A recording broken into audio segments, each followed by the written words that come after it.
leave the cameras there. It's fine. But if you want, there's a lot of room over here. You see an engine move out to the end if you way out to the left. To the left. To the left. Are you able to get them all in the room? Are they in? Yes, sir. Are you okay? Thank you very much. We've had a tremendous 6 months, and we've had a tremendous 2 weeks, which now is, I guess, 3 weeks. And we have a tremendous group of people here that have done a great, unified, beautiful job. I want to, in particular, because of what she's gone through this last few days, done an incredible job. As you know, Christy, I'm going to ask you to say a few words about Texas. The first person there was the first person I saw on television was you, actually. And you've worked great with the governor, who's terrific. And you might want to tell a little bit about the trials and tribulations, but we appreciate the job that you and everybody have done. You had people there as fast as anybody's ever seen. So I really appreciate it. We all do. And maybe you could say a few words. Sure. Well, thank you, Mr. President. I want to thank you for your leadership. Texas is strong, and the people of Texas are incredibly strong. They've gone through something that is absolutely horrific, and it is heartbreaking to watch these families suffer the way that they are. As soon as this flash flooding event happened, the governor has activated his emergency responders. Nim Kidd is his emergency management director, who is incredible, and has immediately worked with the local first responders to get help to individuals and get them evacuated, put requests in to me. We deployed, sir, right away, as you know, because you and I were talking a lot during this time, the Coast Guard. We also had some assets out of Customs and Border Protection. Our board TAC teams went in and helped with rescues and clearing debris so that we could get roads open and people get the help that they need. I think when I got there the most, sir, that day, as soon as I arrived on site, was getting a briefing from all the emergency responders, was just how unified they were in focusing on the fact that we're there to save lives. They were there to rescue people, find people who were still alive, and to reunify them with their family members. We as a federal government don't manage these disasters. The state does.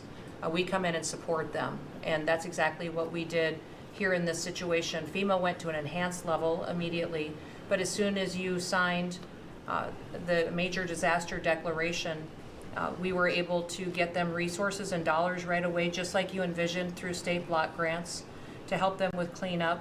And we're still there in presence, and FEMA's been deployed, and we're cutting through the paperwork of the old FEMA, streamlining it much like your vision of how FEMA should operate, and it's been a much better response to help these families get through this terrible situation. We still are looking for people.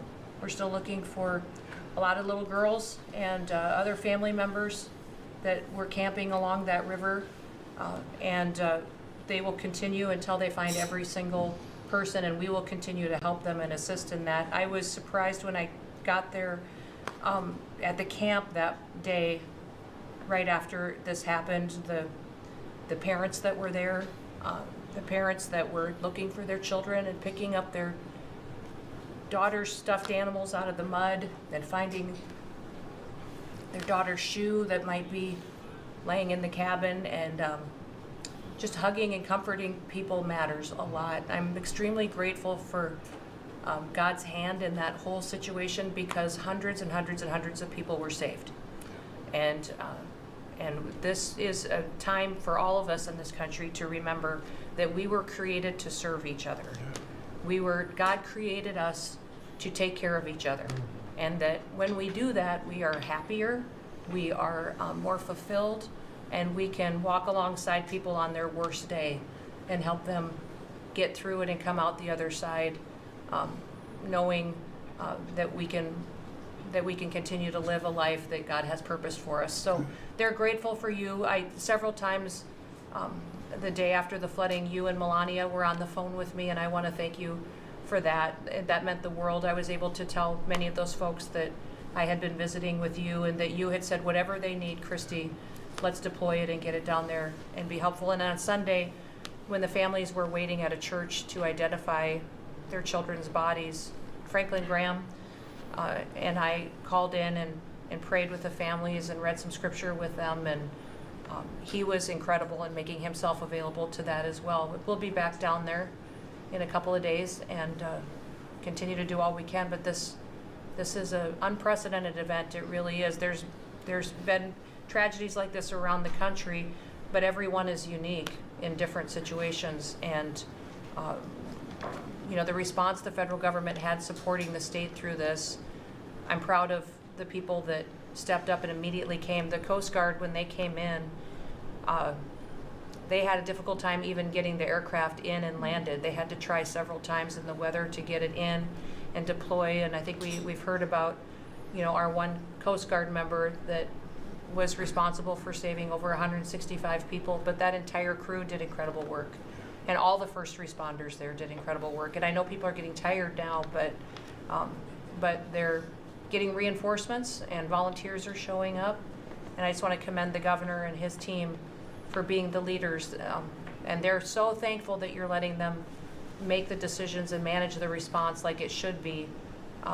And then us supporting them with the resources of the federal government. We've already deployed dollars to the state, much like the block grants that you've talked about. Right. So very grateful for that, sir. There's never been a wave like this outside of the breaking of a dam, because this was almost a wave that ended up being 30 feet high, more actually. Now with the dam you can understand it, but this approached almost with that speed. When you see a dam break, it's not a pretty sight. It wipes out everything, and this is the kind of thing that built up so fast. And it's happened 2 or 3 times before over the years, but not to this extent.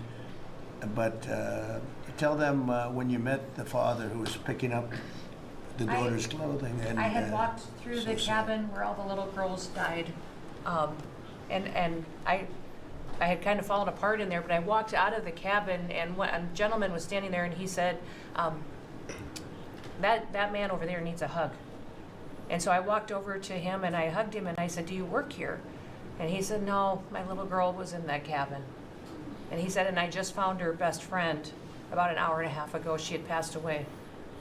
And he just fell apart. And so then we just hugged and talked for probably an hour about that. But then there was the grandpa was there looking for his granddaughter as well. There was a dad there of one of the counselors.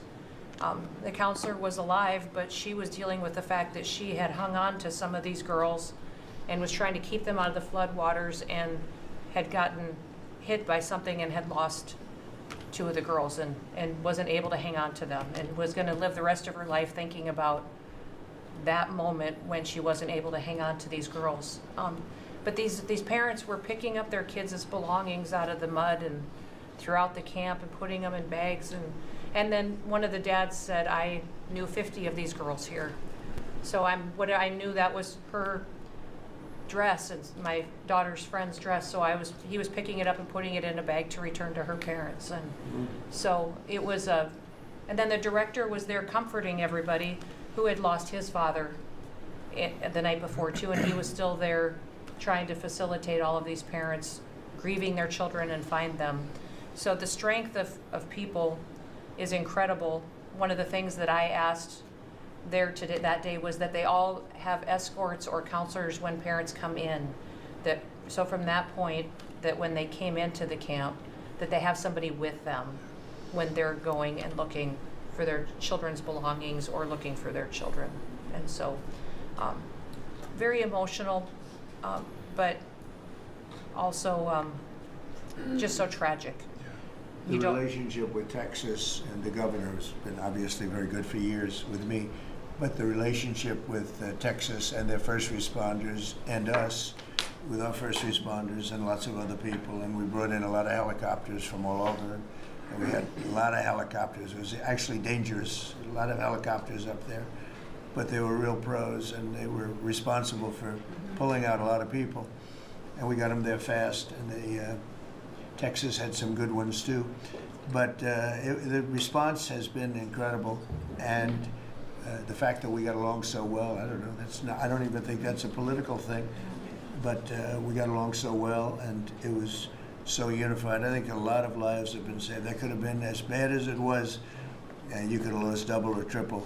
This thing was just really horrible. Well, congratulations on a great job, and appreciate it. I know you're going down. I'll be going down on Friday with First Lady.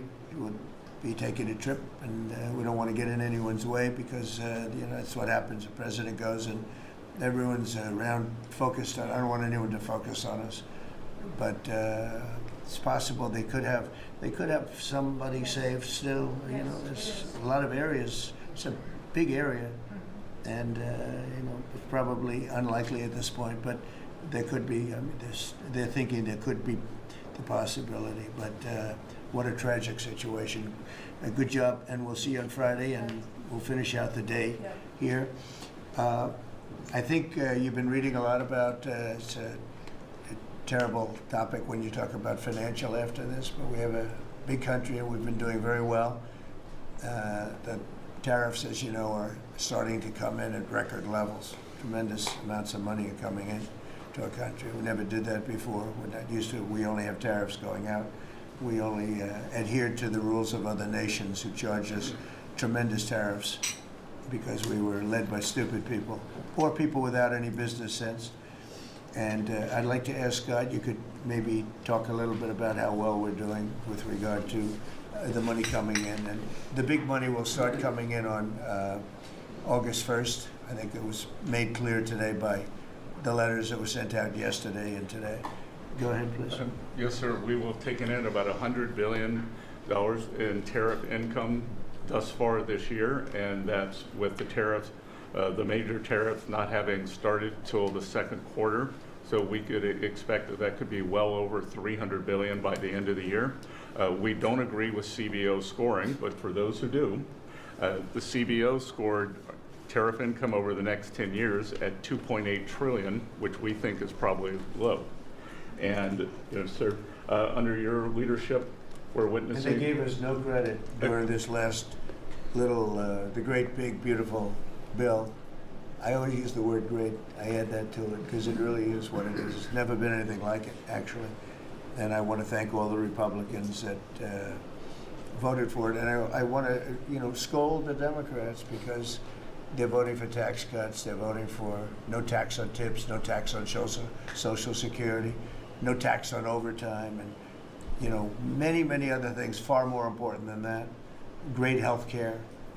And frankly, every Democrat should lose their election because it was purely political to vote. They were told not to vote for it. So think of it, we got 218 to 2, and then with the Senate, we had 50 to 3. Democrats didn't vote at all, not one positive vote, with all of the good things in there. Economic development money, tremendous border money. Now you're loaded up on the border, and I don't think we're going to need so much of it because we had zero come in last month, so I'm not sure how much of it we want to spend. You may think about that. You may actually think about saving a lot of money because the wall's been largely built, and it obviously worked. But you may want to think about that. But so I think it's incredible when I watch the Democrats, and they have standard lines like they had Russia, Russia, Russia.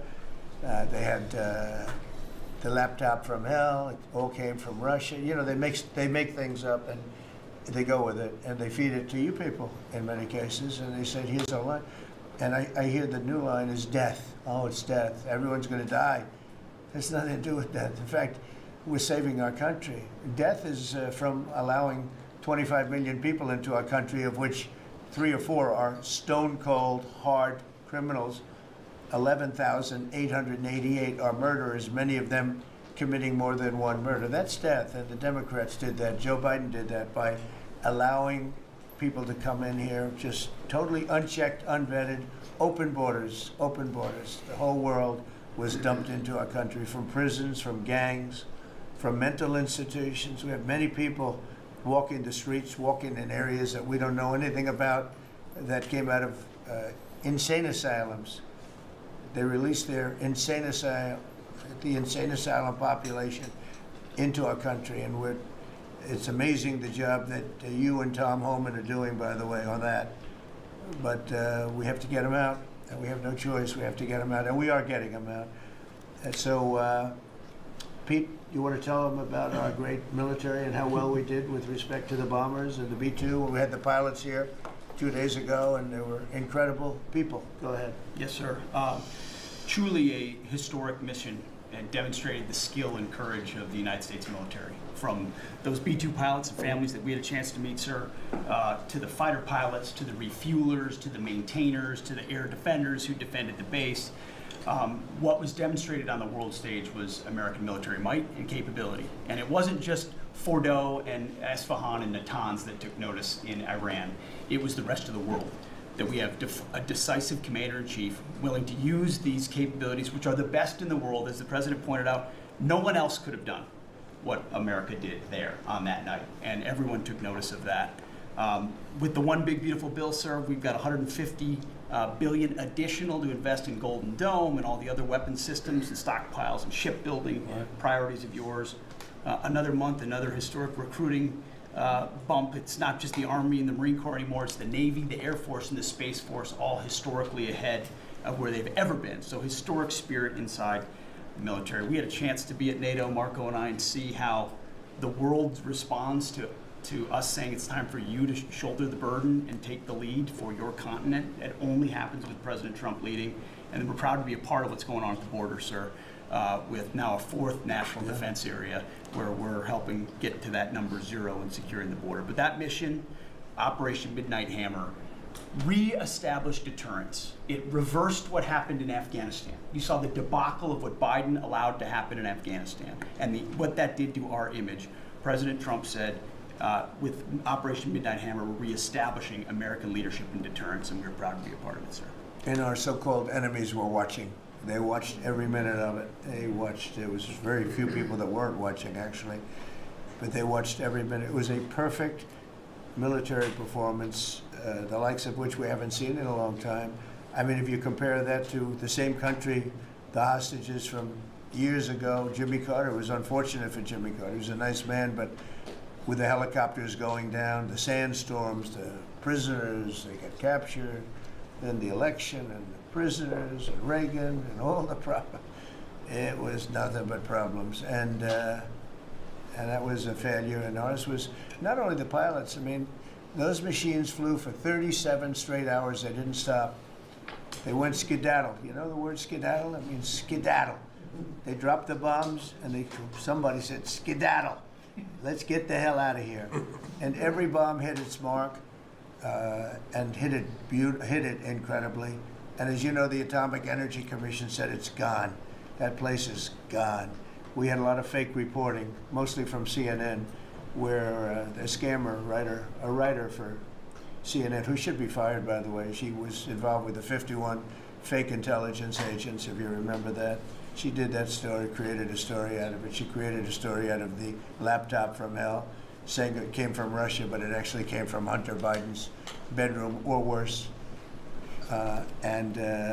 Just a scammer, and she's still at CNN, which is pretty amazing. But we'll ask you a question about her. But they came up with this concept that maybe the attack wasn't that good. Maybe and I saw it happen right after the attack. I saw this person on CNN. I actually watch. I like to watch the enemy. You learn from the enemy, and I watch because you have to know where they're coming from. And I watched her say, Anderson, you know, I'm hearing stories that maybe they didn't hit their target. Maybe it wasn't that good a hit. And you know, hearing stories. The next day it was a little more, and the next day a little more. After 3-4 days, she was saying, you know, I don't know. I don't think it was that. Except by that time, everybody knew it was hit perfectly. The evidence is in the planes. The evidence the pilots are the best evidence.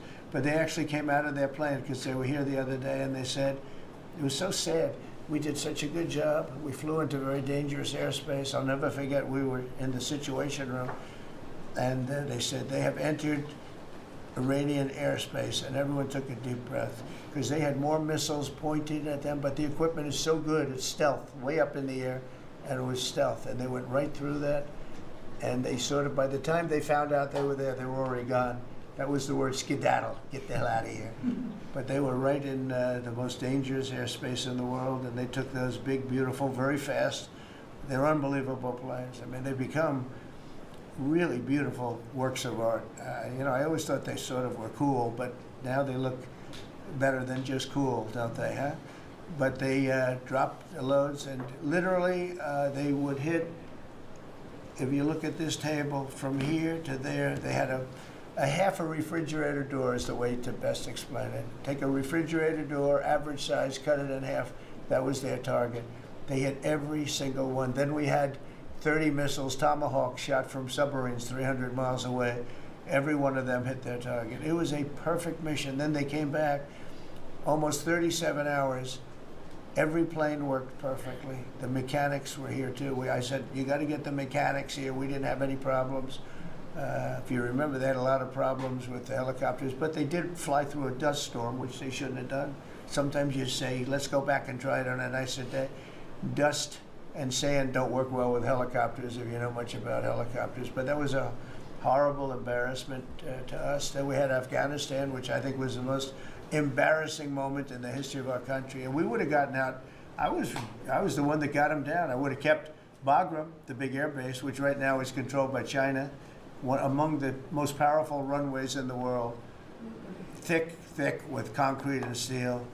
Anything could land, and right now they were 1 hour away from where China makes its nuclear weapons. I was keeping it. Outside of that, we were leaving, and I would have been out faster than them, but we would have gotten out with strength and dignity.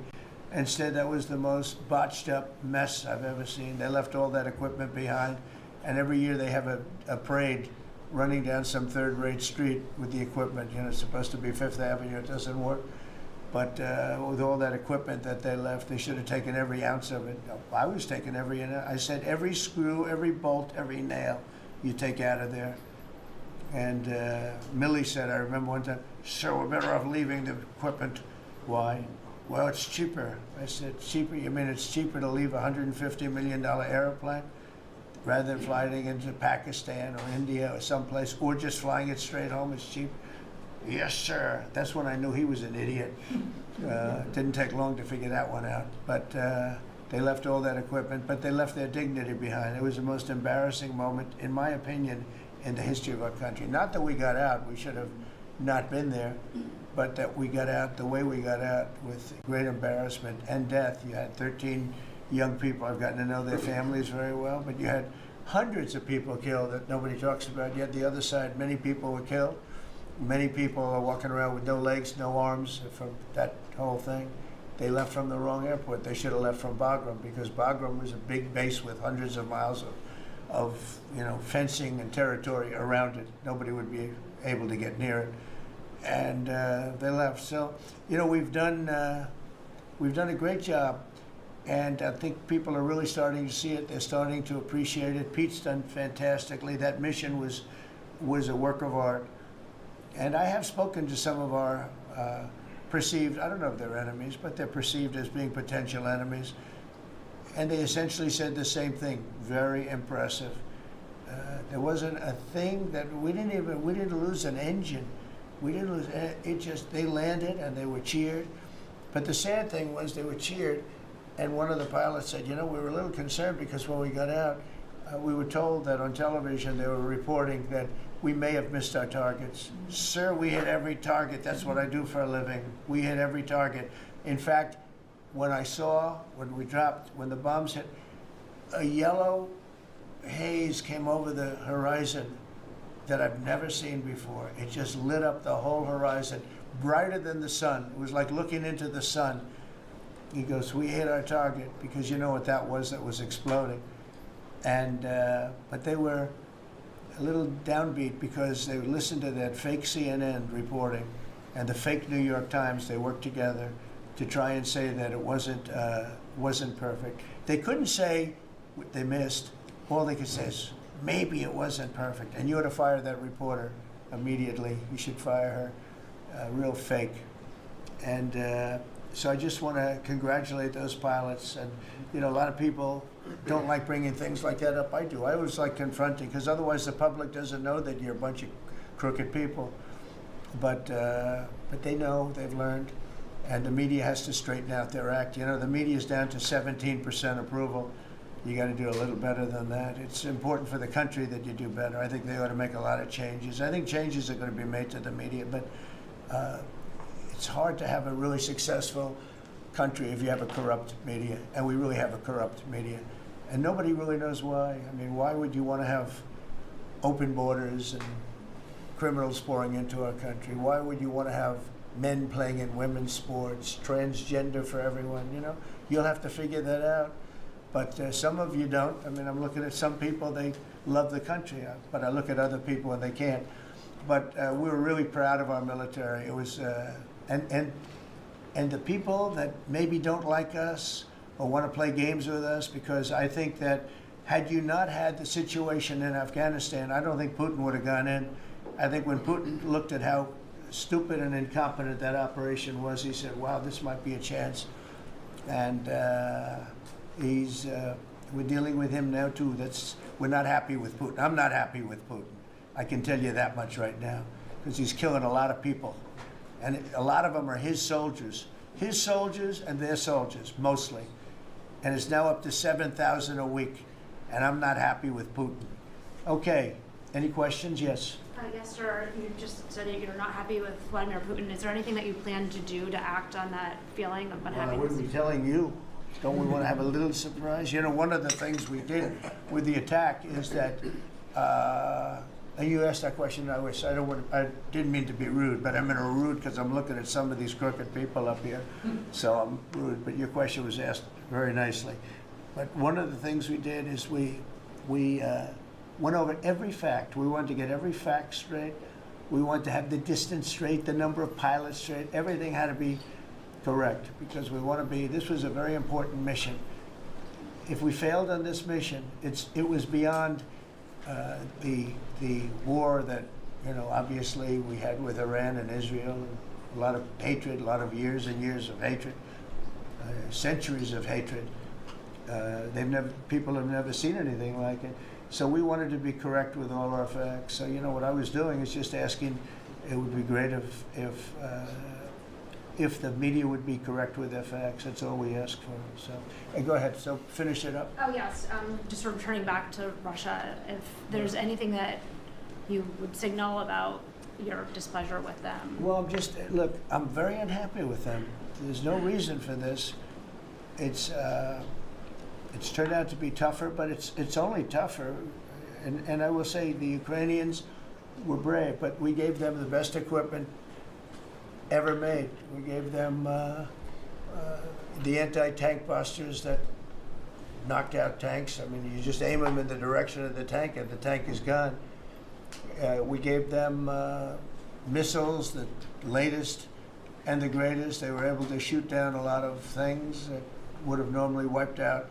You know, probably would have been a very quick war. It would have been a war that lasted 3-4 days, but they had the benefit of unbelievable equipment. And Europe gave them too. We gave them far more because Biden shouldn't have done that. He should have equalized. And we should have given him the same, or we should have given actually less than Europe. It affects Europe much more than us, but we're in there for over $300 billion. Europe's in there for over $100 billion, but still, Europe gave a lot. And I will say this, the Ukrainians, whether you think it's unfair that we gave all that money or not, they were very brave because somebody had to operate that stuff. And a lot of people I know wouldn't be operating it. They wouldn't have the courage to do it. So they fought very bravely. But we gave them the best equipment in the world. We make the best military equipment by far. There's nobody close. You look at other equipment from other countries, it's not even close. That's why everybody wants to buy our equipment. And that's why we're going to step up these contractors now that make it, and they're brilliant, but they make it too slowly. And we have to step them up, Pete, and let them make it at a much higher rate. Unfortunately, we have to do that. But if you look at our Patriots, if you look at our Tomahawks, if you look at our, well, what we do with tanks is, you wouldn't want to be driving a tank. You would feel nice and secure, but they are javelins, they're called. And I gave them the javelins. Remember they said Trump gave the javelins and Obama gave them sheets, right? They called Obama at that time. Barack Hussein Obama, if you haven't heard, did a terrible job. But that was a war that should have never happened, and a lot of people are dying, and it should end. And I don't know, we get a lot of bullshit thrown at us by Putin. For you want to know the truth, he's very nice all the time, but it turns out to be meaningless. Do you want to sanction him? Lindsey Graham has a sanctions bill on Russia. Do you want him to? I'm looking at it. Yeah, no, I'm looking. The Senate is passed a very tough sanctions bill. Yeah, I'm looking at it. And you'd sign that? It's an optional bill. It's totally at my option. They passed it totally at my option, and to terminate totally at my option. And I'm looking at it very strongly. Yesterday, you said the Council of Economic Advisors released a new report saying that imported goods have actually decreased in price from December. I know, it's not through an March. issue. Well, my question is, With the tariffs. Well, the Fed chairman keeps saying that tariffs are going to cause price increases. Are we the prices just not Chairman passed of the through? Fed? Yes, exactly. Well, Are the you prices, do a better job than him. Thank you. Are the prices just not passed through yet? No, I think what's happening is everything's evening out. You know, when we charge, see what people don't understand, the other countries have been charged, almost every country charges us tariffs. We had deficits with everybody for years, for decades. And we were like this big monolith that made bad deals with everybody. We rebuilt South Korea, we stayed there. It's okay, we rebuilt it and we stayed there. And they pay us very little for the military. I got them to pay billions of dollars, and Biden then canceled it when he came in. I sent to South Korea as an example. We give you free military, essentially, very little. And I think you should pay us $10 billion a year. And they went crazy. But they agreed to 3. So I got 3 with a phone call. And I was satisfied. I said, but next year we have to talk. And then we had a rigged election, and we never got to talk. And you know what Biden did? They probably went to him and they said, listen, Trump treated us terribly, and we shouldn't be paying anything, and he cut it down to nothing. So that's what happens. It's ridiculous. That's the other thing. We're talking to countries about contributing to the military, not only just paying more in NATO, but contributing. We have 45,000 soldiers in South Korea. We have 45,000 soldiers in Germany, 52,000 actually. And that's a huge economic development for them. That's tremendous amount, just like having a city. It's tremendous money for them, and it's a tremendous loss for us. So we're talking, in a very nice way, we're talking to them about it. It's very unfair. We supply the militaries to many very successful countries. I mean, South Korea is making a lot of money, and they're very good. They're very good, but, they should be paying for their own military. President Trump, can I ask you a question about Jerome Powell as well? And then the question to the Attorney General. Jerome Powell, and then I have a question for the Attorney General. Jerome Powell, who you've been pressuring to lower interest rates, he's facing accusations of lying to Congress, which is a potential crime about the opulence. Well, then he should resign immediately. We should get somebody in there that's going to lower interest rates. Do you want congressional Why don't you call for his resignation? Do you want congressional Republicans to investigate and It's pursue okay and with punish? me. I think he's terrible. I think, look, we're paying, I call him too late. T-O-O, too late, like Too Tall Jones for the Dallas Cowboys, right? Too late. He's always late. But he wasn't late with Biden before the election. He was cutting him like crazy. It didn't help too much, did it? But he was cutting him like crazy before the election with Kamala and Biden. He was trying to get them in, I guess. I don't know. He was recommended by somebody that worked for me. I like you better. If I can ask the Attorney General a question too, President. Sure. And your memo and release yesterday on Jeffrey Epstein, it left some lingering mysteries. One of the biggest ones is whether he ever worked for a American or foreign intelligence agency. The former Labor Secretary, who was Miami U.S. Attorney Alex Acosta, he allegedly said that he did work for an intelligence agency. So could you resolve whether or not he did? And also, could you say why there was a minute missing from the jailhouse tape on the night of the step? Yeah, sure. If I Could I just interrupt for Sure. 1 second? Are you still talking about Jeffrey Epstein? This guy's been talked about for years. You're asking, we have Texas, we have this, we have all of the things. And are people still talking about this guy, this creep? That is unbelievable. Do you want to waste the time, and do you feel like answering? I don't mind answering. I mean, I can't believe you're asking a question on Epstein at a time like this, where we're having some of the greatest success and also tragedy with what happened in Texas. It just seems like a desecration, but you go ahead. Sure. First, to back up on that, in February, I did an interview on Fox, and it's been getting a lot of attention because I said, I was asked a question about the client list, and my response was, it's sitting on my desk to be reviewed, meaning the file, along with the JFK, MLK files as well. That's what I meant by that. Also, to the tens of thousands of video, they turned out to be child porn downloaded by that disgusting Jeffrey Epstein. Child porn is what they were. Never going to be released, never going to see the light of day. To him being an agent, I have no knowledge about that. We can get back to you on that. And the minute missing from the video, we released the video showing definitively the video was not conclusive, but the evidence prior to it was showing he committed suicide. And what was on that, there was a minute that was off the counter. And what we learned from Bureau of Prisons was every night, they redo that video. It's old, from like 1999. So every night the video is reset, and every night should have the same minute missing. So we're looking for that video to release that as well, showing that a minute is missing every night. And that's it on Epstein. Mr. President, just on the tariffs again, August 1st, you said is the deadline.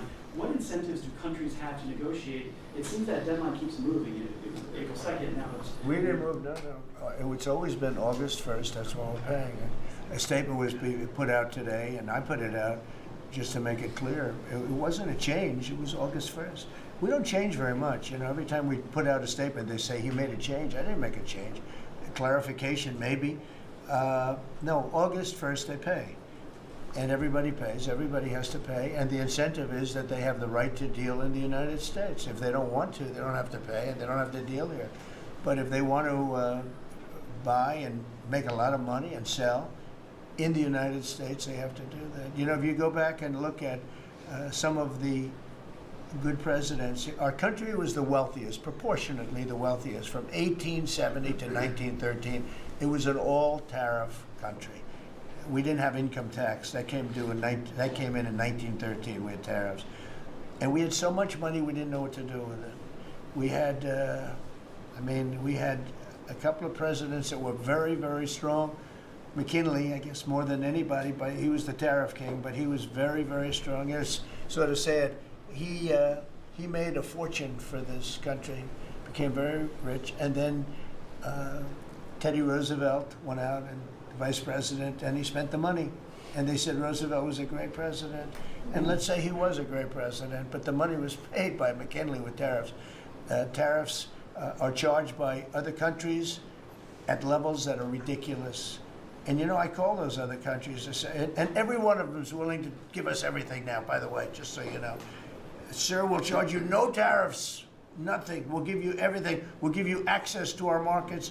We'll give you everything. Is that a correct statement, Scott? Yes, sir. Howard, would you say that's a correct statement? Exactly correct. It's like they just don't, because they're very spoiled, because for years they ripped us off and we didn't have a president that understood it, or Secretary of Treasury or Secretary of a lot of different secretaries are involved, but certainly Commerce Secretary was, not doing their job. I don't know about Kelly, she's small business. We'll keep it that way, okay? Her small business is bigger than almost all big businesses when you add it all up. But no, they are very respectful of our country. But the incentive is that they have the right to do business with us. Without that, they don't have the right to do business. And that would be okay, too. And when the next flurry of deals, Yeah, go ahead. in the next 24 hours, will we hear a flurry of deals?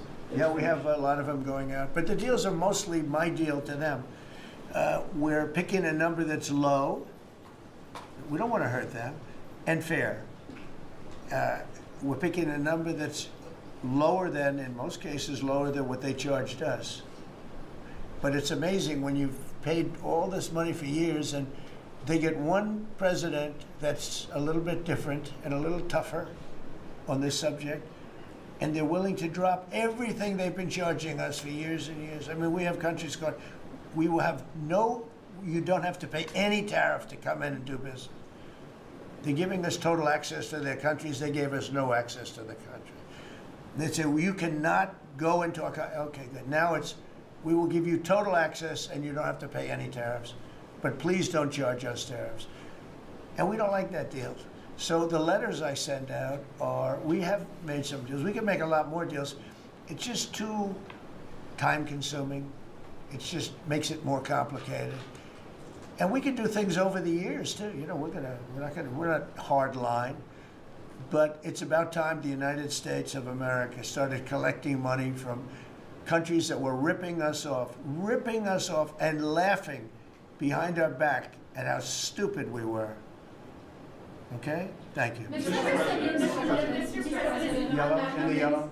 on the tariff issue, so you've talked about India coming, but then a couple days ago you issued a new tariff threat to members of the BRICS countries for if they aligned with anti-American policies. 10% charge. That would be India, Brazil. That's right. They have to pay 10% if they're in BRICS. Because BRICS was set up to hurt us. BRICS was set up to degenerate our dollar and take our dollar as the standard, take it off as the standard.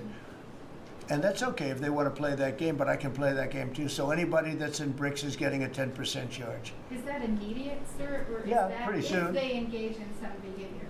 Well, if they're a member of BRICS, they're going to have to pay 10% tariff just for that one thing. And they won't be a member long. I thought BRICS was, you know, I said this about a year ago, and it largely broke up. But, you know, there are a couple that hang around, but I thought it largely broke up. BRICS is not, in my opinion, not a serious threat. But what they're trying to do is destroy the dollar so that another country can take over and be the standard. And we're not going to lose the standard at any time. If you have a smart president, you will never lose the standard. If you have a stupid president, like the last one, you would lose the standard. You wouldn't have the dollar as you.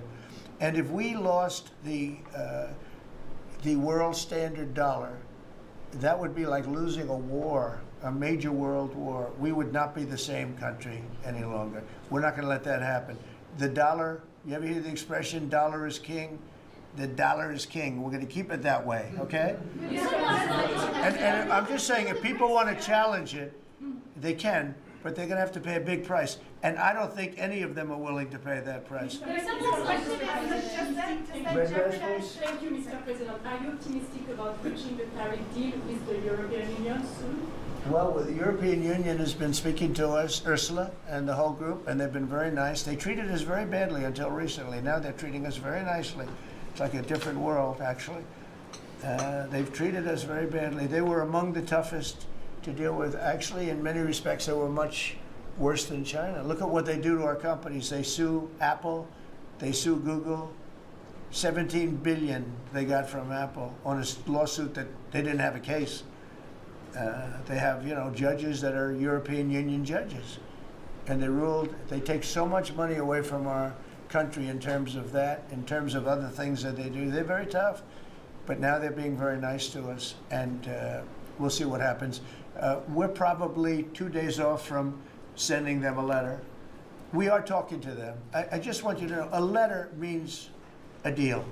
You know, a lot of people said, we got 200 countries. We can't meet with 200 countries. We have a few trusted people that know what they're doing, that are doing a good job, but you can't do it. You have to do it in a more general way, but it's a very good way.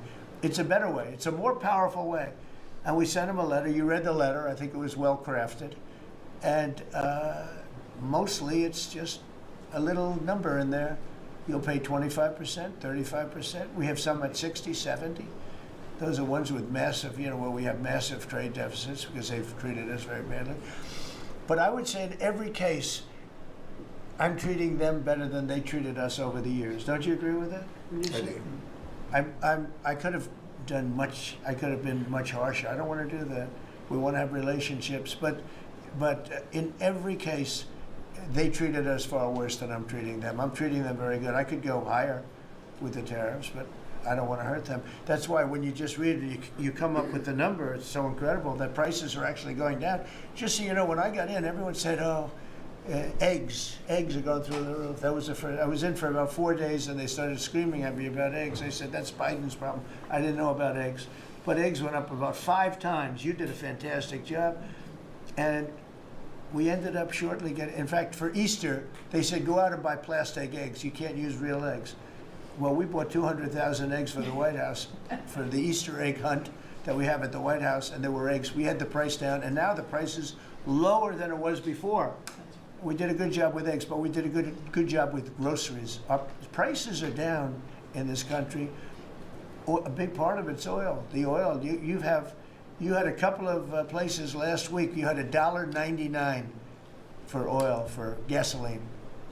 Nobody thought they'd see that. I want to get it lower if I can, but we've done a good job. You've done a very good job. Do you want to say a couple of words about that, you and Chris, about what's happening with energy? Well, absolutely, but I would say on the pricing side, President Trump, the fact that you've endorsed and supported a policy of energy dominance, that sends a signal to the market that we're going to have more supply.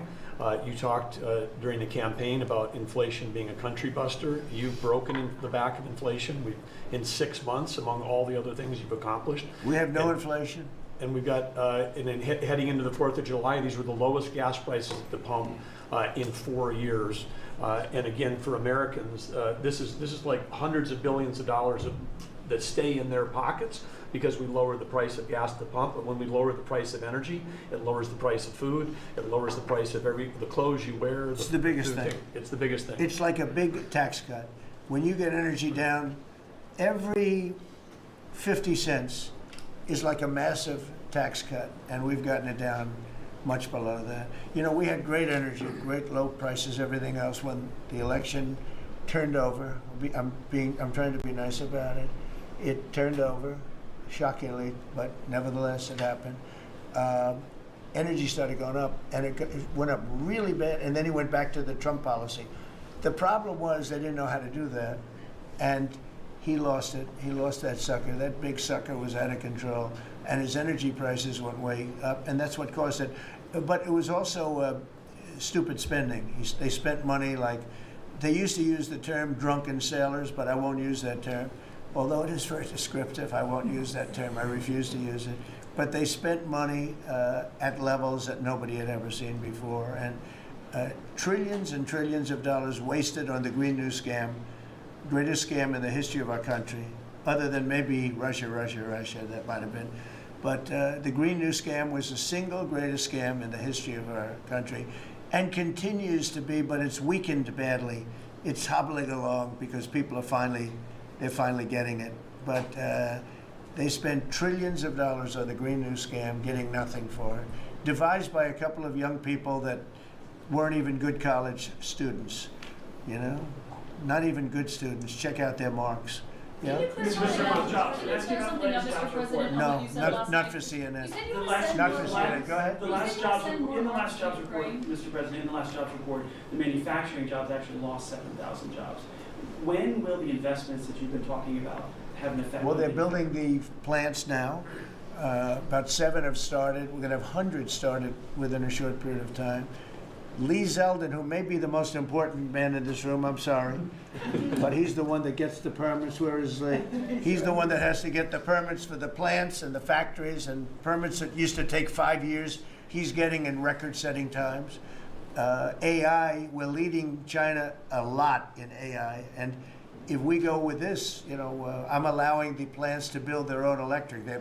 I'm allowing them to become an electric utility, so they can produce their own electricity, because we need double to be successful with AI, which is the biggest thing now. We need double the electricity that we have, which is hard to believe. We need even more than that. And they're building plants with their own electricity substations. They don't have to use the grid. And anything they build extra, they're putting into the grid. So we're supplying the grid with brand new electric sources. And you know, it's funny, when they came to see me, they never even asked for that. I told them about it. The reason they didn't, they thought that was an impossibility. You're not allowed to build your own electric. These are massive investments that are being made in building electricity for their plants. And they're going to have, I think, Doug, a lot of electricity left over. And that electricity is going to be passed into the grid and give us no more, you know, like you look at California. They have blackouts and brownouts every week. They're totally out of control. They have a really incompetent governor. Where's Chris? Is he here? Do you want to speak to the subject? Yeah, I think a huge thing in the One Big Beautiful Bill, Mr. President, because of your leadership, is the ending of these subsidies, as you call them, the Green New Scam. That saves our country $500 billion over the next 10 years. But American taxpayers were paying twice. They were paying that money, $500 billion in the subsidies, and they were paying more expensive electricity price. If you subsidize something, you should at least lower the cost of it. But in this case, we were subsidizing something and paying more for it. So the one big beautiful bill had two huge things: ending wasteful spending. Wind, solar, and batteries combined are 3% of U.S. total primary energy. 3% for $1 trillion, another $500 billion coming. It's just not a good investment, hurting our businesses, hurting our consumers. And the one big beautiful bill also unshackled oil, gas, and coal development in the United States, onshore and offshore. Secretary Burgum has been working tirelessly on how, by getting the government out of the way, private businesses will develop more resources in the United States, lowering costs for American consumers and making much better leverage for the United States to help our allies abroad and reduce the power of our adversaries abroad. So just a huge win on the energy front all around, and I thank you for your leadership.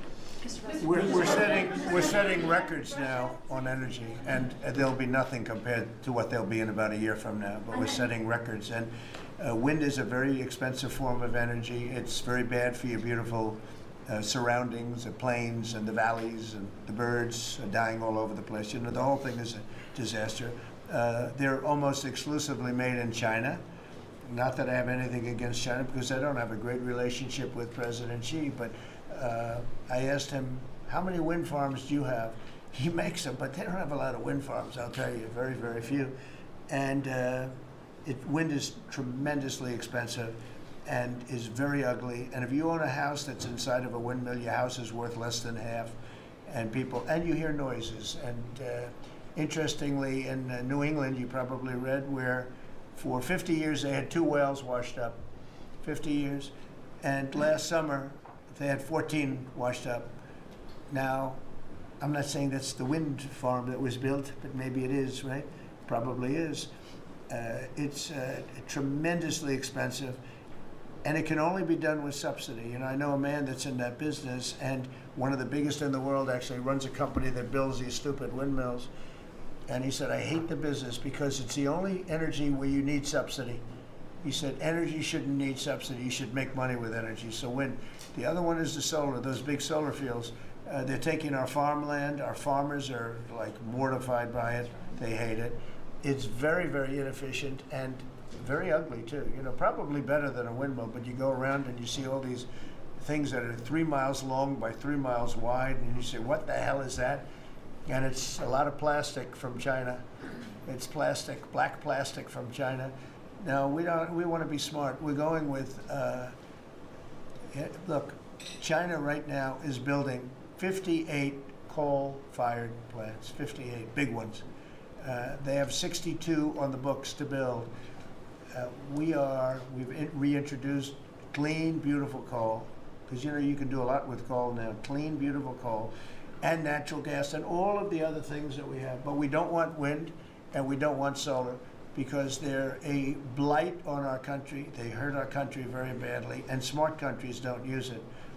Solar sounds good, I will say, and I like, on occasion, you'll see a roof which is made out of solar brick, but it's a smaller use. We need the kind of thing that's going to fire up our plants, and it's not going to be wind, you know, that is very intermittent, as you probably know.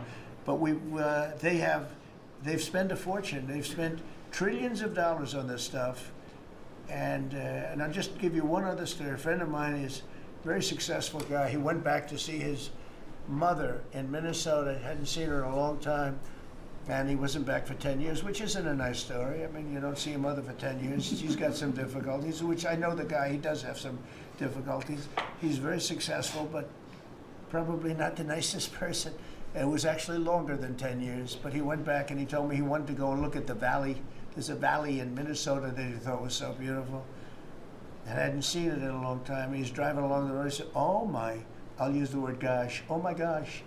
He said, oh, he said, it looked like a junkyard.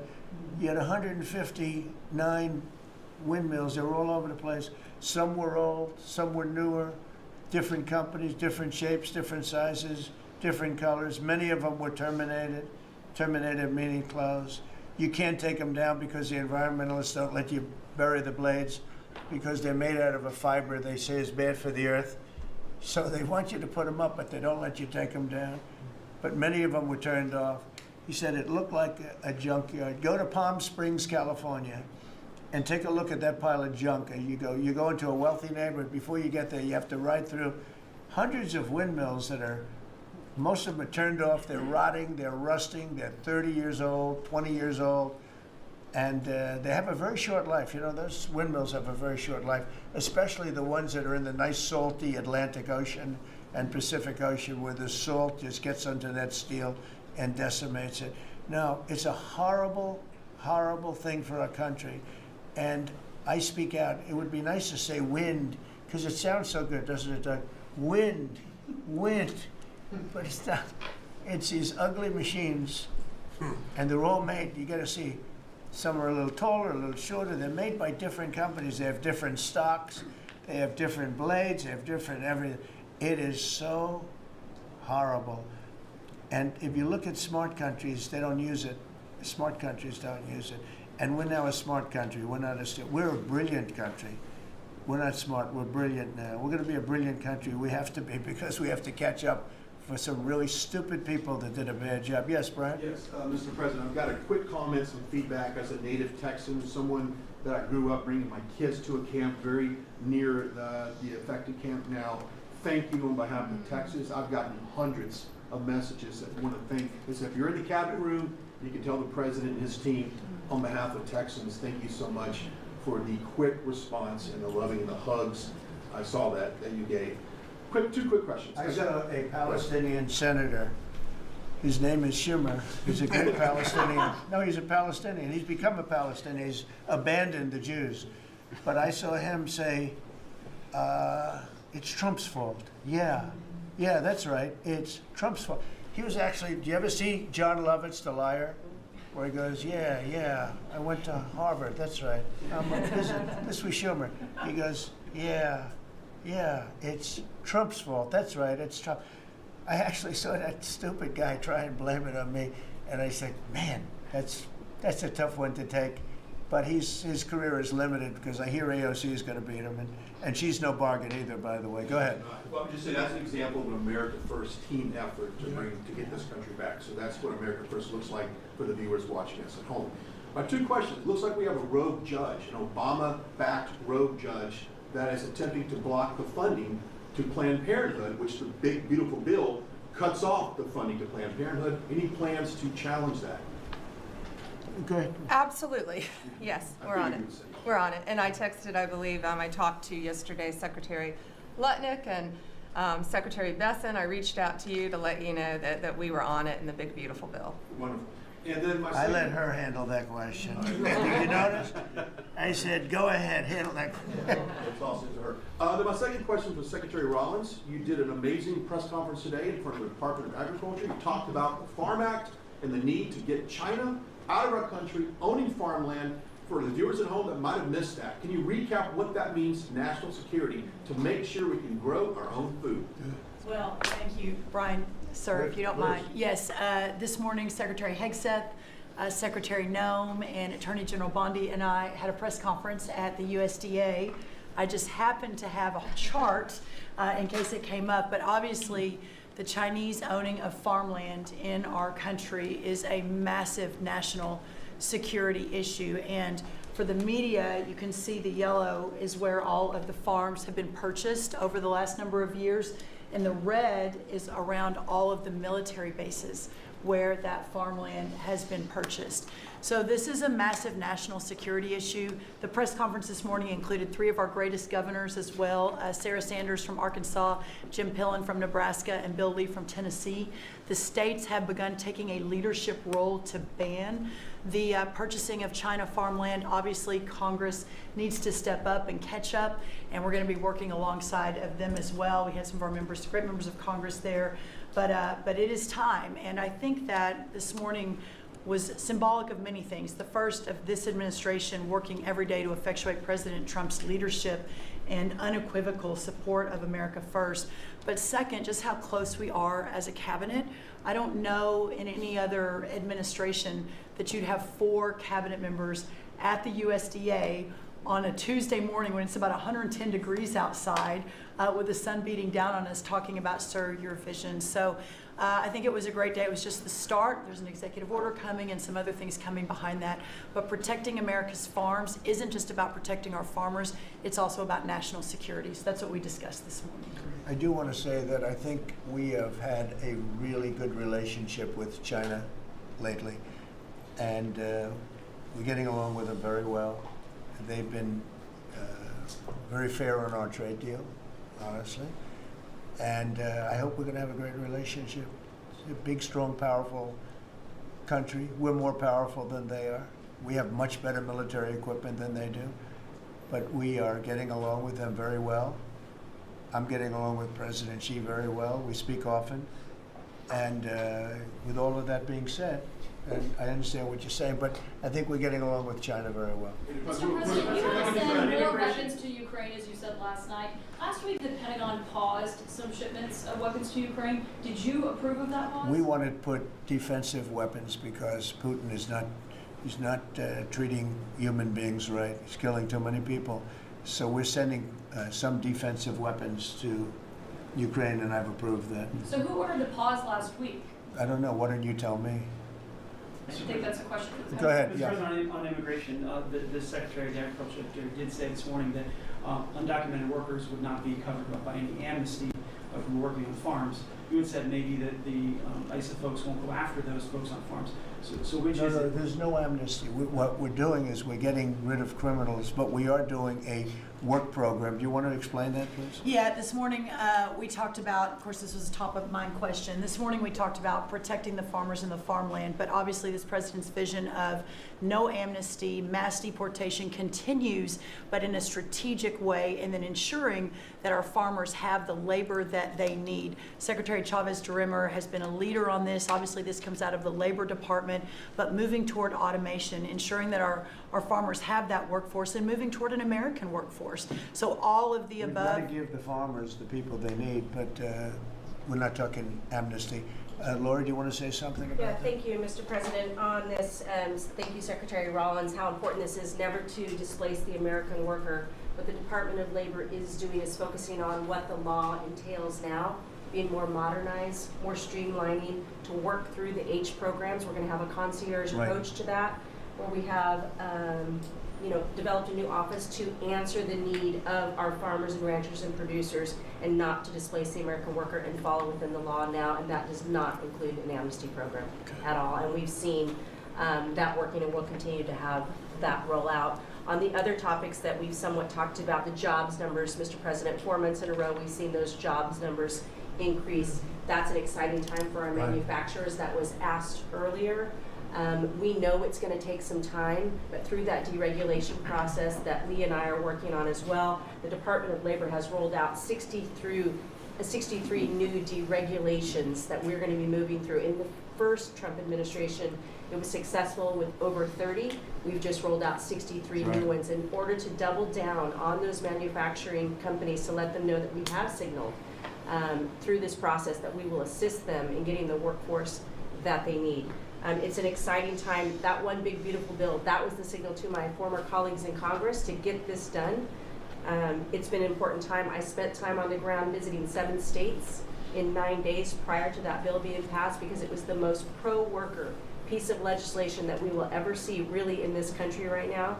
No tax on tips, no tax on overtime, no tax on Social Security. That matters to the American worker, because we don't want to take their money and give it back. We want them to keep more of their hard-earned dollars in their pockets currently, and that's what they're excited about. And as I move forward with these tariff talks, I heard a company, orthopedic company in Indiana, say to me, for the first time since you have taken office, Mr. President, their increase in their bottom line by 8% since these tariff talks have happened. Not one company has said the president is not doing a good job. These tariff talks are working. They're feeling it on the ground. The media has told a false story, because what's happening on the ground is positive, and that's what we're seeing in these jobs numbers. So I really, through the Department of Labor, to come in behind all the secretaries and build this workforce is going to be key to the American worker. So thank you for what everybody did this last week.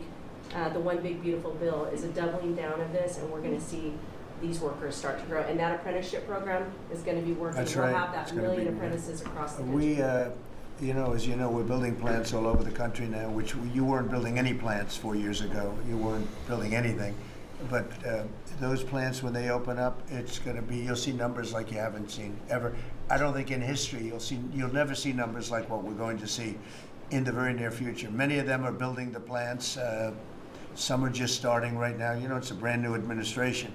But, and they wouldn't be here except for two things: November 5th, the election, and the tariffs. And frankly, I guess the election was more important because of the tariffs. I mean, another person wouldn't have done this. But they're coming in because of the tariffs. They have to, they're not going to pay 25, 30, 40, 50%, 70, and 100%. And we'll be announcing something very soon on pharmaceuticals. We're going to give people about a year and a half to come in, and after that they're going to be tariffed if they have to bring the pharmaceuticals into the country, the drugs and other things into the country. They're going to be tariffed at a very, very high rate, like 200%. We'll give them a certain period of time to get their act together. But they were all here, now they all left. They went to other places because we allowed, people that sat in this room allowed it to happen. And I don't allow it to happen. The people in this room don't allow it to happen. So we're going to be announcing pharmaceuticals, chips, and various couple of other things, you know, big ones. We did steel, as you know, they're 50%. We did aluminum, 50%. Lumber just came out. Why don't you announce copper? And we did cars. And now, today we're doing copper. What would that tariff be on? The section tariff? I believe the tariff on copper, we're going to make it 50%. 50%. Any breakthroughs on See, I'm glad he Gaza? didn't question it, because Any I sort of thought, what would that be? That was a quick one. I didn't have much time, but he agreed with me. That's why he's Howard. Any breakthroughs on Gaza with the Prime Minister, and there's reports that you're meeting with Netanyahu again tonight? Is that Yeah, I correct? am. He's going to come over again tonight. We're talking about Gaza, mostly Gaza right now. It's he's been very unfairly treated. I think what they've done to him in Israel is very unfair, having to do with this trial. You know, he's a wartime prime minister, had an unbelievable outcome, and I think he's been treated very unfairly. But he's coming over later. We're going to be talking about, I would say, almost exclusively Gaza. We got to get that solved. Gaza is a tragic. It's a tragedy. It's a tragedy. And he wants to get it solved, and I want to get it solved, and I think the other side wants to get it solved. Steve, could you talk on that, please? We're in proximity talks now, and we had 4 issues, and now we're down to 1 after 2 days of proximity talks. So we are hopeful that by the end of this week, we will have an agreement that will bring us into a 60-day ceasefire. 10 live hostages will be released. 9 deceased will be released. We're meeting at the President's direction with all the hostage families to let them know. And we think that this will lead to a lasting peace in Gaza. And you're doing a good job. It's a tough one. It's a tough one. A lot of hate, you know. This is called long-term hate. But we think we're going to have it solved pretty soon, hopefully with a real solution, a solution that's going to be holding up. And can I follow up? This is, I think, the first cabinet meeting since Elon Musk has not been a special government employee, not here anymore. He's now saying he's going to create a third political party. Are you worried about the impact that could have? No, I think it'll help us. It'll probably help. Third parties have always been good for me. I don't know about Republicans, but for me. Are you second guessing any of the cuts that Doge made since you No, described it as no. off Look, the rails look. the other day? We cut hundreds of billions of dollars with Doge. We could have done it differently. I would have done it differently a little bit, maybe, but it was something that we saved a lot of money. You can always second guess. I guess some of the people in this room maybe would have done it slightly differently, and some would have done it exactly the way it was done. But it was dramatic, and it was important, and we found a lot of things like billions of dollars given to people for environmental protection, where they had $100 in the account, like in Atlanta, Stacy. And then you had another one with 20 billion here, and 20 billion here, and 2 billion here, and 15 billion, and Lee, you might want to mention just a couple of those things. We really got because of DOGE. At the Trump EPA, the one big beautiful bill was filled with many big beautiful wins for the taxpayer. It delivered a sledgehammer to the Green New scam. Billions of dollars rescinded. So it's a big deal for the American taxpayer who sees money go through pass-throughs that are filled with self-dealing and conflicts of interest. They see unqualified recipients. They see reduced agency oversight, and they want accountability with their tax dollars, and they got it. So in the example of the Stacey Abrams connected NGO, they received $100 in 2023. They got $2 billion in 2024. They had to complete training on how to develop a budget that was put into their grant agreement. They, out of nowhere, started paying a CEO $800,000, a COO $450,000, 22 people making over 150 grand. Out of nowhere, this is tax dollars. So money go through pass-throughs, through other pass-throughs, through other pass-throughs, and we lose oversight over it. And you see that it's going to former Biden officials, it's going to former Obama officials, it's going to Democratic donors. And we're not here saying we want to take money from a left-wing NGO and give to a right-wing NGO. We want to give it back to the taxpayer. This is about us being good stewards of American tax dollars without any apology or regret. That's why President Trump was elected last November, because there are a whole lot of people who maybe they hadn't voted Republican in a long time. Maybe they didn't even vote for President Trump the first time around in 2016, but they're regretting that vote from 2016 and they were making it right in 2024.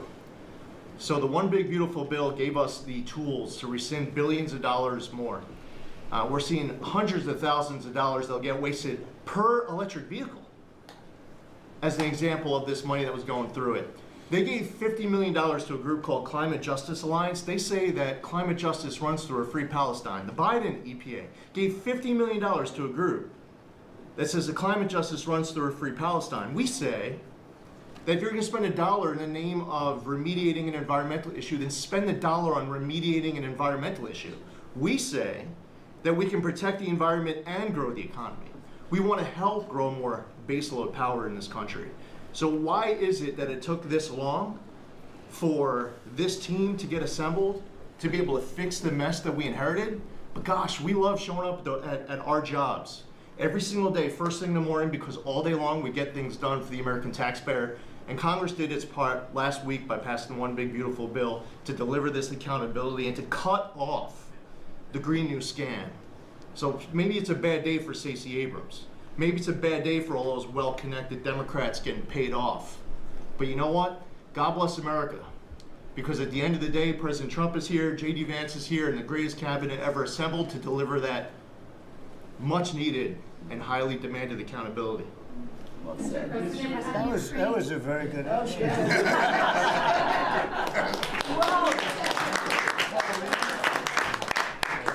And that's from the heart. That's from the heart. The Ukrainians have asked the International Court to go after Russia for using toxic chemicals in the fight. Germany and Germany and the Netherlands have had intelligence saying that. What does U.S. intelligence believe, and what do you believe about the use of chemical weapons? And would you agree that that's a case for the court? Well, I'd ask John maybe to discuss it if you'd like, John. Well, Mr. President, obviously chemical weapons, if it's documented in its use, it's illegal. It's against all international laws of armed conflict and treaties. And obviously I can't share in this room with this audience the intelligence that I can share with you privately, but obviously you're not going to stand or allow for any violations of international law by anyone. That's right. Thank you. Could I ask Sean to Department of Transportation, Sean Duffy, former great congressman, very popular, decided to go out and make a couple of bucks. He made a lot. Then he got bored with that, though. He likes serving people better, the people.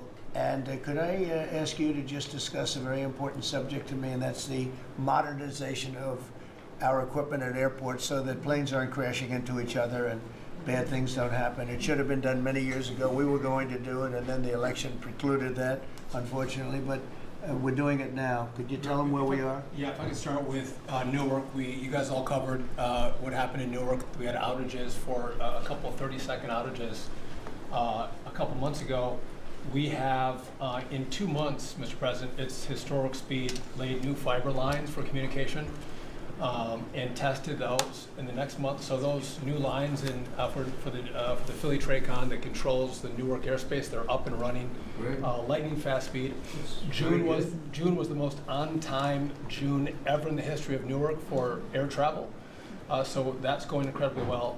By the way, we shouldn't have dealt with this because Joe Biden and Pete Buttigieg had moved the center from New York to Philadelphia. They didn't test the lines. They didn't do the work, which is what brought us all these problems. But in the big beautiful bill, we got $12.5 billion. This is a historic investment in air traffic control. And so what the money is going to allow us to do is move from copper to fiber all over the country. So new copper lines. We think we can do that in 1.5 to 2 years. We have radar that dates back to the 1950s, some of it from the 60s and 70s. We get brand new radar across the country as well. We have some infrastructure money to build TRACONs and centers, the en route centers that control the traffic across the country. So this is a massive new start to rebuild air traffic control. And again, this is dilapidated. Americans think that their government takes care of them and makes the investments that are necessary to make the country work. And for 30, 40 years, the investments weren't made. And so under your leadership and direction, we are making those investments. And per your direction, right now we are interviewing what we could call a general contractor or an integrator. One company to manage. It's a massive project. The FAA is not qualified to manage this kind of a project. So we are now going through the process of finding who that one company will be to manage the whole project. We'll interview those companies together and make that selection. So we'll write one big beautiful check to one beautiful company that'll be responsible for this whole build. But if I just make one last point, this is not enough money. We're going to need more.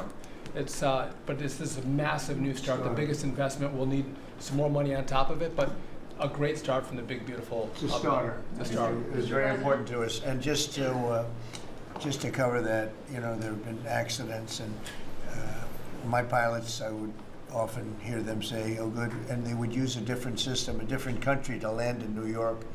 They'd use the radar and other things from a different country. I said, "What's that?" He says, "Oh, our system is so bad." And I knew that. We were all set to start, and Buttigieg came in, and what they did was so crazy because they hooked copper into fiber, into steel, they had all different systems. They had hundreds and hundreds of contractors, different contractors for different airports. They spent billions of dollars, and they made the system worse because you can't hook copper into fiber. It doesn't work that way. You just can't do it. It's not doable, but they tried to do it. Didn't work out too well. And in the end, it was just a complete disaster. We want to have one great company. Now, Raytheon's going to bid, IBM's going to bid. We have 5 or 6 bidders that really are good and do this stuff. And we want one, because I know about overruns. I look at the railroad out in California, headed up by one of the worst governors in our country, who I used to get along with actually, but he's just, when you lose 25,000 houses and you would have had your cities burned down. If we didn't step in, Los Angeles would have been burned to the ground. But you look at that, and I said, I really know how to build, and you got to have one guy, one contractor, one great one, whether it's IBM or Raytheon is good, but you have 4 or 5 that are really, really great, and they're all bidding against each other. But you don't want to have one doing the wire and one doing the digging and one doing the demolition and then they're all saying they all blame each other because they're saying they were late and therefore you have to pay me millions of dollars more money. I know the system so well, and we're going to have a great company do the whole thing. We're going to get a fantastic price. Maybe we'll get them. They're very big and very strong, and maybe we'll get them to make a contribution toward getting it done at the right price. But we're going to have a great system. When we finish, we will have the best system on earth, done by one of the 2 or 3 best companies. There are only a few companies can do this. This is not. But if you would have seen what this other group did, they were going crazy. They had, I heard 3,000 contractors And then when it all came together, guess what? It didn't work. It's a disaster. So we're going to have in a pretty short period of time, it's going to take us about 2 years to build it, and we'll have a contract given out probably over the next couple of months. We have some great bidders, some great companies that want to do the job. You're going to have great air traffic control. Can I just make one last point on this? So the last administration signed a contract with an American company to fix the copper to fiber, and that contract was a 15-year contract. The system is failing today, but that's how idiotic and incompetent the last administration was. And under your leadership, we're saying, listen, we don't have time. We don't have 15 years. We don't have 5 years. We have to do it right now. And so the president always talks about on time and on budget. We have embraced that. We are going to be on time and on budget. And by the way, you mentioned a train out in California.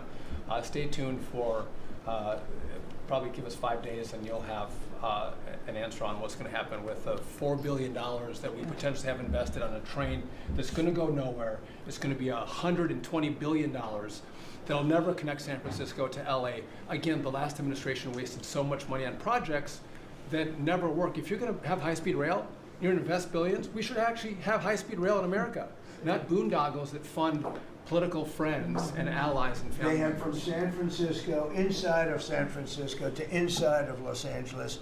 It should have never been built because airplanes do it better. And you could drive it. You could drive it. No problem with driving it. The roads aren't even crowded. So they were going to do this, somebody's idea. Somebody got paid off a lot of money and they started it. It was going to cost a very small amount of money.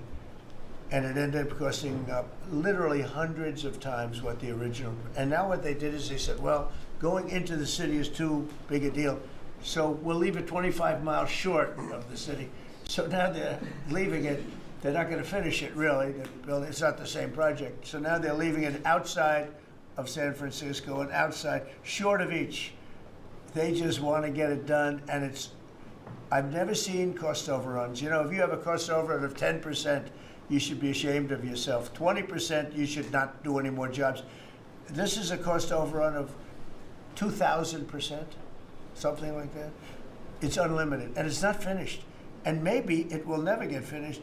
And I told Sean, look at it from every standpoint, but we don't want to, you know, we have federal money going into that, and it's like throwing it out the window. So whatever you can do to stop it. $15 billion and not one track has been laid.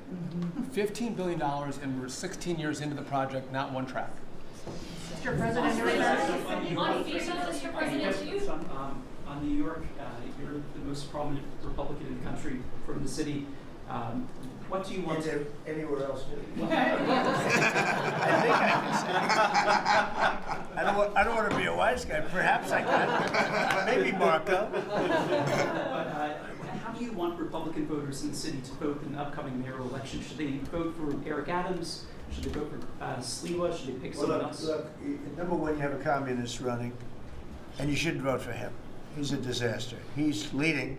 He's got the Democrat nomination because that shows you where the Democrats have gone.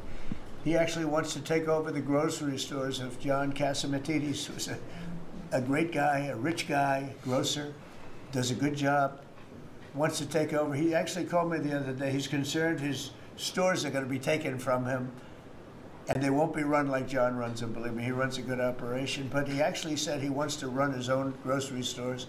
No, this is a man who's not very capable, in my opinion, other than he's got a good line of bullshit, and he's convinced them to go with him. Now, as you know, Cuomo, who does have capability, is running, but he got knocked out, and now they're running as, you have Eric Adams, the current mayor, you have Cuomo, and you have Curtis Sliwa. And Curtis runs every 4 years. He seems to be a fixture on the running scale. But you know, it's I'm not getting involved. But I can tell you this: I used to say we will not ever be a socialist country, right? Well, I'll say it again: we're not going to have. If a communist gets elected to run New York, it can never be the same. But we have tremendous power at the White House to run places when we have to. We could run D.C. I mean, we're We're looking at D.C. We don't want crime in D.C. We want the city to run well. Susie Wiles is working very closely with the mayor, and they're doing all right. I mean, in the sense that we would run it so good, it would be run so proper, we'd get the best person to run it. The crime would be down to a minimal, would be much less. And, you know, we're thinking about doing it, to be honest with you. We want a capital that's run flawlessly, and it wouldn't be hard for us to do it. And we've had a good relationship with the mayor, and we're testing it to see if it works. But New York City will run properly. We're going to bring New York back. I love New York. You know, I loved New York for a long time. Then we had a bunch of crooked people in there. You have an attorney general who's a total stone cold crook. New York State, Letitia James, a total crook. All they do is want to go after political opponents. They do what's ever expeditious for them. She's the one that took out Cuomo because she wanted to run for governor, and then she ended up getting 1% of the vote. She polled at 1%. She dropped out, went back to attorney general. You have a lot of crooked things going on in New York. We're going to straighten out New York. Maybe we're going to have to straighten it out from Washington. But when I see a communist who has actually gotten a Democrat, pretty much gotten the Democrat nomination, they also went to that new form of voting, which is a beauty. You go in there in third place, you come out in first. That's that form of voting that they have gone to. You know what I'm talking about. It's not too good. We're going to do something for New York. I can't tell you what yet, but we're going to make New York great again also. We're going to make it great again with the country. What we've done in this country in the last 6 months, nobody has ever seen it. And I told the story, the King of Saudi Arabia, I was over there. They gave us $5.1 trillion between Saudi Arabia and UAE, Qatar. 3 stops, $5.1 trillion coming into our country as an investment, biggest investment ever made. And it's all going to good stuff. I mean, all real, big, good stuff. Energy projects, big, big things. But they all 3 told me essentially the same thing.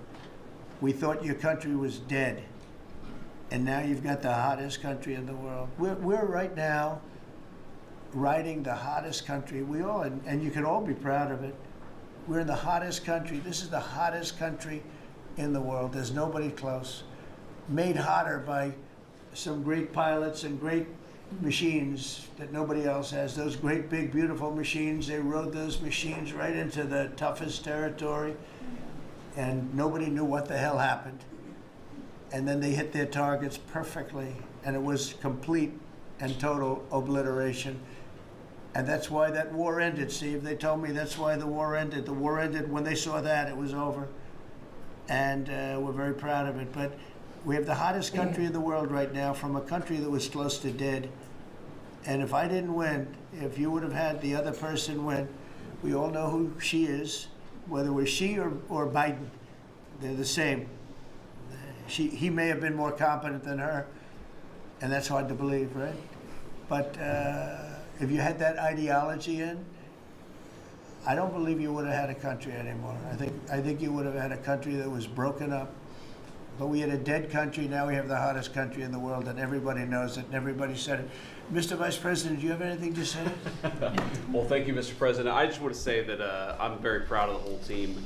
I think everybody has worked together. You see Pete and Marco and Steve working on some of the diplomacy, Christy and Pam working on the border. We just have a really, really solid team, and we've done a lot of good work. And in particular, I want to congratulate the White House staff led by the President on getting the One Big Beautiful Bill passed. Yeah. I was personally skeptical, sir. I never told you this, but I was skeptical we'd be able to get that thing done by July 4th. We did it because we worked together and we worked very well. So it's an honor to be a part of it, but I'm really proud of you guys for doing a great job.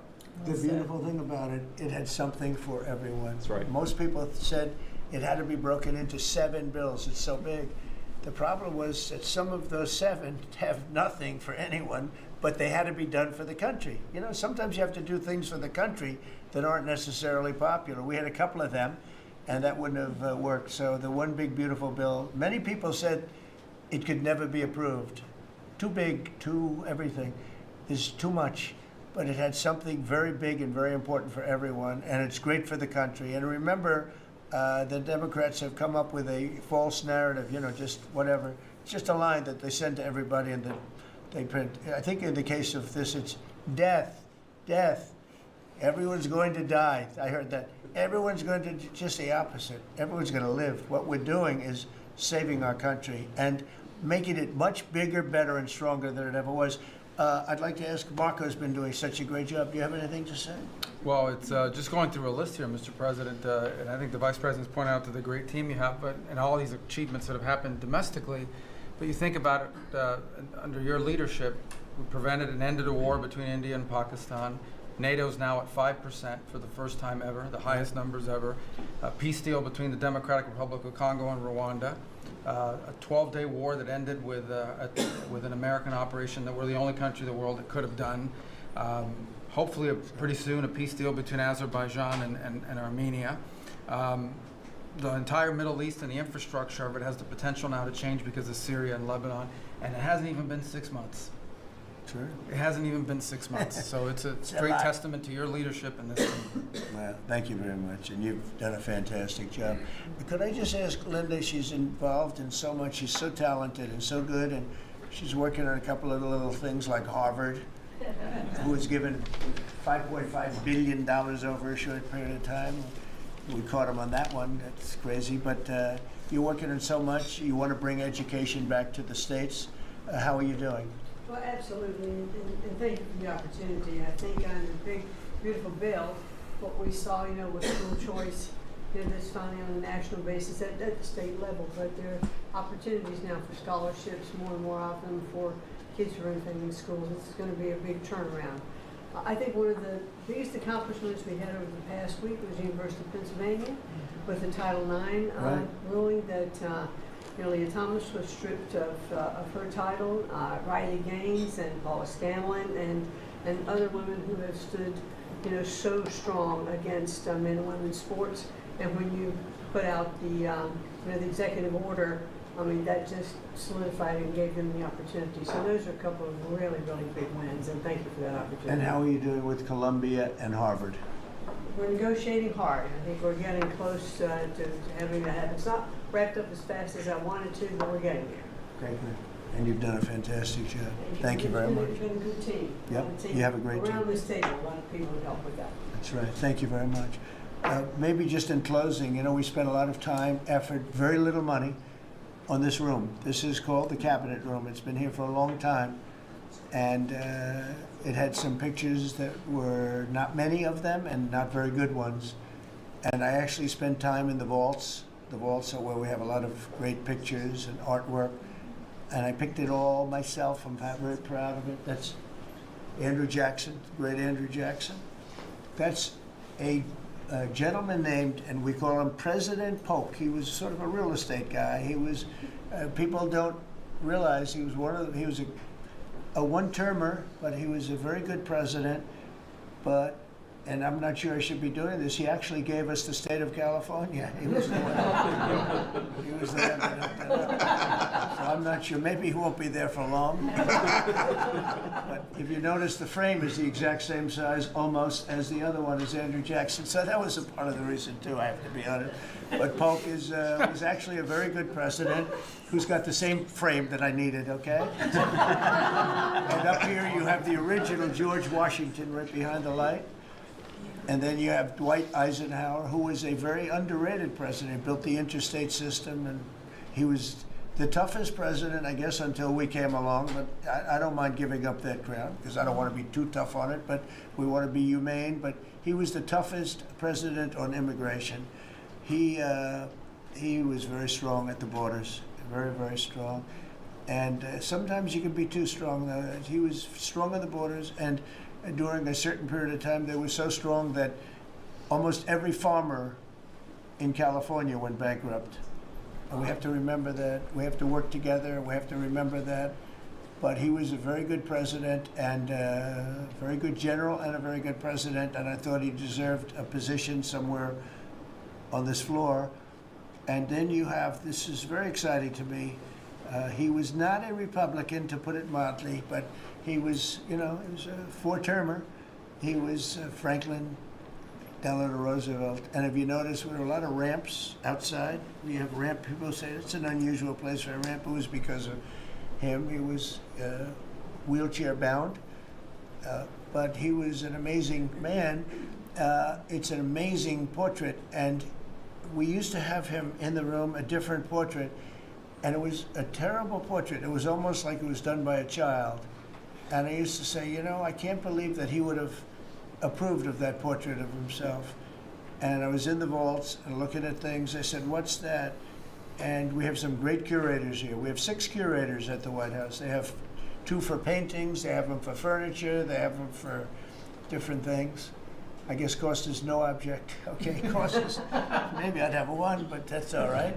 But we have 6, and they're very talented, though. And he said, that's a picture of FDR. I said, really? Let me see it. They took off the wrappings, very well preserved. And I said, that's the picture they've been looking for years. That was the picture of Franklin Delano Roosevelt. And I said, oh, wow. And likewise, that frame-wise, it just doesn't work. It doesn't work if you have, I want to be nice, but it doesn't work if you have a big frame, a little frame, but it's like perfection. I'm a perfectionist. The mirror was down in the vaults also. I said, where is this from? And it's a very old, very storied mirror, beautiful. We put that up. And then over there is Honest Abe Lincoln. And that picture was in his bedroom. And we thought that this would be a very important place because this is where wars are ended. I'm not going to say wars are declared. I'm going to say wars are ended, okay? We'll be positive. And that's the picture of Abe Lincoln from his bedroom, sat in the bedroom for many, many years. That was his favorite picture of himself. And the Lincoln bedroom's very famous. You remember when Bill Clinton had it and he rented it out to people. Okay? We don't do that. But it's an incredible room. And we took that picture from his bedroom. That's Abe Lincoln. And then over here you have John Adams, and it's they were the first occupants of the White House, 1800. And John Quincy Adams, Mrs. Adams, they were the first occupants. So we have them looking at each other, and in between their stare is Abraham Lincoln trying to make peace. And that picture was in a room that I have that was not important, like the cabinet. I gave it up. I said, I have to give it up because that's one of the greatest pictures in the White House. The White House is tremendous art. And the Oval Office, when we're there, we'll go over that. That's really been something. Then we got the drapes, and we got the whole thing. We got new drapes. We got new, wasn't a big expense, very, very small. And we took some of the chinaware and silverware and trophyware, they call it, from the vaults, and we had it cleaned up. Hadn't been shined up in 100 years. Some of this has sat in the vaults for over 100 years. Amazing. Over 100 years. Many of the pictures that were put up in the Oval Office, as an example, those two as an example. So he was president. They moved in 1800, and he won the election, I believe, in November of 1800, John Quincy Adams. And we thought that would be, he was considered to be a good president, and he was the first occupant of the White House, so it sort of made sense. And I love the frame of those pictures. Look at those frames, you know? I'm a frame person. Sometimes I like frames more than I like the pictures. And we have the flags of the Marines, and Space Force now has its own flag. I'm very proud of Space Force, but the Army, Navy, Air Force, Marines, Space Force, the whole thing. And Coast Guard is right there. You never forget the Coast Guard. They do a great job. So we have the flags throughout the office. And it's really become quite a beautiful place. I don't want to tell this, Marco pointed it out. I was going to leave the clock. So as president, you have the power. If I go into the State Department or Department of Commerce or Treasury, if I see anything that I like, I'm allowed to take it. Do you believe this? So I'm in Marco's, I see this gorgeous clock, grandfather clock, and there it is. I said, Marco, he didn't know about it. I had to read him the rule and regulation. I said, Marco, I love this clock. Look at it. It's beautiful. He said, what clock? I said, the clock that's in the other room is incredible, and nobody gets to see it there. Marco, I tried to talk him into it first, and it sort of worked, and then I had to use a little more. I said, I'd love to take that clock out and put it in the cabinet room. He said, no, are you serious? I said, Marco, I have the right to do it, Marco. And he said, all right, what the hell? So that's his contribution to the Capitol room. But it's, by the way, it's an incredible clock. And, you know, it's an important room. So you may see it again. Maybe we'll move it back someday. Anyway, so that's pretty much it. But it really is great. Here we put out, you know, these lamps have been very important, actually, whether people love them or not. But if you see pictures like Pearl Harbor and Tora Tora Tora, you see movies about the White House and where wars are being discussed. Oftentimes they'll show those lamps or something like those lamps, something that looks like them, probably not the reals, because I don't think they were allowed to. This is a very important room. This is a sacred room. And I don't think they made movies from here. You never know what they do. But they were missing medallions. See the medallions on top? They had a chain going into the ceiling. And I said, you can't do that. You have to have a medallion. They said, what's a medallion? I said, I'll show you. And we got some beautiful medallions. And you see them. They were put up there. Makes the lamps look better. So we did these changes. And, you know, when you think of it, the cost was almost nothing. We also painted the room a nice color, beige color. And it's been really something. The only question is, will I gold leaf the corners? You could maybe tell me my cabinet could take a vote. You see the top line moldings, and the only question is, do you gold leaf it? Because you can't paint it. If you paint it, it won't look good because they've never found a paint that looks like gold. You see that in the Oval Office. They've tried for years and years. Somebody could become very wealthy, but they've never found a paint that looks like gold. So painting it is easy, but it won't look right. And the question is whether or not we should gold leaf it. Linda, do you have an opinion? I gold leaf it. You like it the way? No, I gold leaf it. You'd gold leaf it? Yeah. Who would gold leaf it? Could I raise you? How about, would you gold leaf it? I was going to ask about McKinley, one of your favorite presidents. Well, McKinley was a great president who never got credit. In fact, they changed the name of Mount McKinley, and I changed it back because he should have been, the people of Ohio he was the governor of Ohio. The people of Ohio were very happy when I did that, I heard. They were very insulted. They took the name of Mount McKinley off. That was done by Obama a little while ago, and I had to change it back. I changed it back. He actually was a great president. He was a president, he was the tariff, the most, I guess, since me. I think I'm going to outdo him, but he was a tariff president. He believed that other countries should pay for the privilege of coming into our country and taking our jobs and taking our treasure. That's the way he explained it. They took our jobs and they took our treasure, and for that they should pay. And he made them pay, and he built a tremendous fortune. In fact, in 1887, they had the Great Tariff Committee was set up in 1887 because our country had so much money, we didn't know what to do with it. And they set up a committee of, as they called them, elites, a term that we have to change because I think a lot of the people that are elites aren't elite. I think the people that aren't elite are elite, so we're going to have to maybe switch that around somehow. But they had a committee that was set up to spend the money because it was such a large amount of money. At that time, it was nobody had seen anything like it. And it all came in from tariffs. And people didn't pay tax. There was no income tax system. I told you that came back in 1913. That came back and lived well for a while. And then you had the Great Depression. And then later they tried to bring back tariffs, but the whole thing was, this was after the Depression. It was one of the great misconceptions, is people like to say, oh, but it was during the, but no. The country had a Great Depression, and then after the Depression, long after it started, they brought back tariffs to see if they could save it, but it took them really 25 years. When you say about 25 years to get out of the Great Depression, a lot of people don't understand that. But I thought it would be interesting for you to get a little view of this room. This is a very important room, very powerful room, great room. And we've done similar, but even beyond this, in the Oval Office. We brought back pictures of some of the great presidents. Many of them were in the vaults for over 100 years. Originals all, beautiful, beautiful things. And rather than sitting in a vault downstairs for 128 years, I thought we should display that. And we did that, I think, in a really good way. We've gotten very high marks. But it's interesting. People walk into that room and they look around the room. They don't even want to talk to me. They could look at it for hours. It's funny when people come into the Oval Office. It's such an incredible. It's a sacred place. When people come into the Oval from the biggest people in the world, presidents, prime ministers, kings, queens, in one case at least, queens, and the biggest business people in the world, they walk into that office and they always say, there's no place like this in the whole world in terms of the power.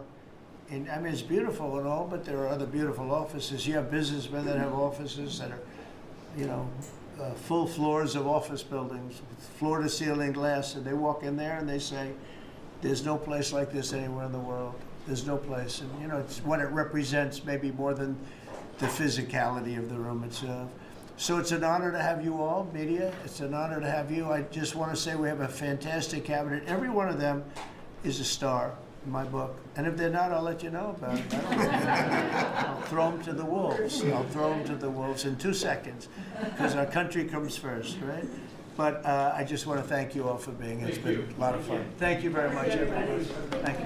Thank you, press, everybody. Thank you, press. Thank you, press. Thank you, press. Thank you, press. I'll tell you some other time. Thank you. Thank you, press. Yeah, I will.